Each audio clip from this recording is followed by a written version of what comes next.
हिंदू धर्म में फाल्गुन मास कृष्ण पक्ष चतुर्दशी का विशेष महत्व है, क्योंकि इस दिन को महाशिवरात्रि के रूप में बहुत धूमधाम से मनाया जाता है।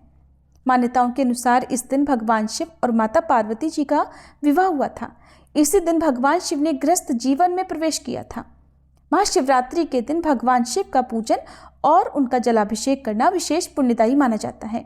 मान्यताओं के अनुसार इस दिन शिवलिंग का जलाभिषेक करने से या रुद्राभिषेक करने से भगवान शिव के आशीर्वाद से जीवन के तमाम कष्ट दूर हो जाते हैं, बाधाएं दूर हो जाती हैं, जीवन में सुख समृद्धि और शांति का आगमन होता है। तो ऐसे में आइए जानते हैं इस बार साल 2025 में महाशिवरात्रि पर भगवान शिव के जलाभिषेक का शुभ मुहूर्त क्या है, साथ ही इस दिन किस विधि से भगवान शिव का जलाभिषेक किया जाता है। हिंदू पंचांग के अनुसार इस बार फाल्गुन महीने की कृष्ण पक्ष की चतुर्दशी तिथि 26 फरवरी दिन बुधवार को सुबह 11:09 से प्रारंभ होगी और जिसकी समाप्ति होगी 27 फरवरी गुरुवार को सुबह 8:54 पर। महाशिवरात्रि में मुख्य पूजा रात के समय में की जाती है, इसलिए इस बार महाशिवरात्रि का व्रत भी 26 फरवरी को ही रखा जाएगा और इसी दिन भगवान शिव का पूजन और जलाभिषेक भी किया जाएगा। महाशिवरात्रि के दिन भगवान शिव का जलाभिषेक ब्रह्म मुहूर्त से ही प्रारंभ हो जाता है। हालांकि इस दिन भगवान शिव का जलाभिषेक करने के लिए जो सबसे उपयुक्त समय है वो सुबह का है और इस दिन सुबह 6:48 से 9:41 तक का जो समय है वो शिवलिंग का या भगवान शिव का जलाभिषेक करने के लिए सबसे उपयुक्त समय है। अगर आप किसी कारण से सुबह के समय जलाभिषेक ना कर पाए तो इसके बाद 11:07 से दोपहर 12:34 के बीच में भी शिवलिंग पर जल चढ़ाया जा सकता है। इसके अलावा दोपहर में 3:26 से शाम 6:09 तक का समय और फिर रात में 8:53 से मध्य रात्रि 12:01 तक भगवान शिव की पूजा और जलाभिषेक का शुभ मुहूर्त रहने वाला है। और इस बार 26 फरवरी बुधवार को ब्रह्म मुहूर्त का समय सुबह 5:16 से 6:04 तक रहेगा। सूर्योदय होगा सुबह 6:53 पर, सूर्यास्त होगा शाम 6:25 पर। इस बार महाशिवरात्रि का पर्व बहुत ही दुर्लभ और शुभ योगों में मनाया जाएगा, जिसमें शिव योग और सिद्धि योग हैं। शिव योग रात 11:41 तक रहेगा और उसके बाद में सिद्धि योग प्रारंभ हो जाएगा। अमृत काल का समय सुबह 6:02 से 7:31 तक रहेगा। राहु काल जो कि अशुभ मुहूर्त माना जाता है दोपहर 1:30 से 3 तक रहेगा। इसके अलावा इस बार महाशिवरात्रि के दिन भद्रा भी लग रही है और भद्रा सुबह 11:08 से रात 10:05 तक रहेगी। भद्रा को बहुत ही अशुभ मुहूर्तों में गिना जाता है। भद्रा जब तक रहती है तब तक कोई भी शुभ काम करने से बचा जाता है, लेकिन हर बार भद्रा अशुभ हो ये जरूरी नहीं, क्योंकि भद्रा का वास निर्भर करता है कि कहाँ पर है। इस बार क्योंकि भद्रा का वास पाताल में रहने वाला है और जब पाताल में भद्रा का वास होता है या स्वर्गलोक में भद्रा का वास होता है तो वो पृथ्वीलोक पर अशुभ नहीं मानी जाती। और वैसे भी इस बार शिवरात्रि का महासंयोग है तो भद्रा का कोई भी अशुभ प्रभाव महाशिवरात्रि के दिन नहीं पड़ने वाला है। आप पूजा पाठ या जलाभिषेक आराम से कर सकते हैं। महाशिवरात्रि के व्रत में रात के समय या प्रदोष काल के समय मुख्य पूजा की जाती है।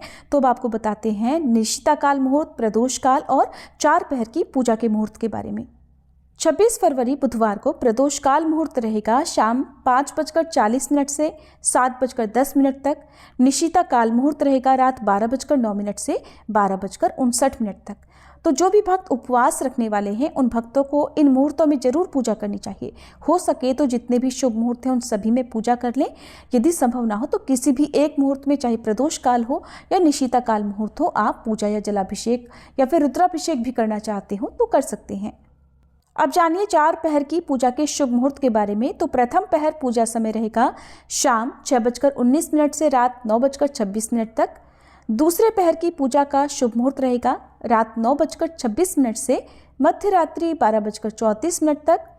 तीसरे पहर की पूजा का मुहूर्त मध्य रात्रि 12:34 से अगले दिन सुबह यानी 27 फरवरी को सुबह 3:41 तक। चौथे और अंतिम पहर की पूजा का शुभ मुहूर्त सुबह 3:41 से 6:48 तक रहेगा। महाशिवरात्रि में चतुर्दशी तिथि की मध्यरात्रि से लेकर अगले दिन तक पूजा की जाती है। जो भक्त होते हैं वो रात भर जागरण करके चारों पहरों में पूजा करते हैं, जलाभिषेक करते हैं या अलग अलग सामग्रियों से भगवान शिव को प्रसन्न करते हैं। जिनके लिए सभी मुहूर्तों में पूजा करना संभव हो वो सभी चारों पहरों में पूजा कर सकते हैं। जो लोग ऐसा न कर सकें वो प्रथम पहर और अंतिम पहर में भी पूजा कर सकते हैं।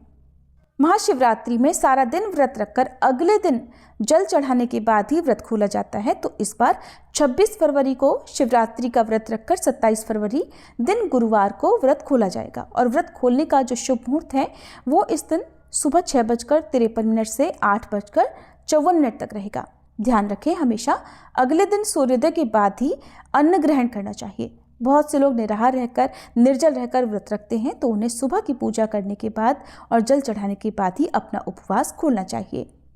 महाशिवरात्रि के दिन ब्रह्म मुहूर्त में उठना चाहिए, फिर महादेव का ध्यान करना चाहिए। इसके बाद स्नान करके सूर्य देवता को जल चढ़ाना चाहिए। फिर आसपास शिव मंदिर में जाकर या घर पर ही दूध, दही, घी, शहद और गंगा जल मिलाकर शिवलिंग का अभिषेक करना चाहिए। अगर आपके पास शिवलिंग नहीं हो तो मिट्टी की मूर्ति या फिर मिट्टी के शिवलिंग बनाकर भी पूजा कर सकते हैं। इसके बाद अक्षत, मौली, चंदन, बेलपत्र, सुपारी, पान, मौसमी फल, फूल और नारियल समेत सभी विशेष सामग्री शिवलिंग पर अर्पित करनी चाहिए। ऐसा कहा जाता है कि नारियल के जल से शिवलिंग का अभिषेक नहीं करना चाहिए। आप साबुत पानी वाला नारियल शिवलिंग पर अर्पित कर सकते हैं। फिर महादेव के मंत्रों का जाप करना चाहिए। ओम नमः शिवाय सबसे शक्तिशाली मंत्र है, आप इस मंत्र का जाप करें।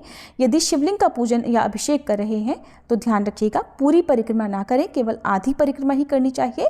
जलधारी को लांघना नहीं चाहिए। फिर धूप दीप जलाकर महादेव को फल, मिठाई समेत जो भी सात्विक चीज़ें हैं उनका भोग लगाना चाहिए। कथा का श्रवण करना चाहिए। अंत में कपूर जलाकर आरती करने के बाद जो भी प्रसाद है वो भक्तों में बांटना चाहिए।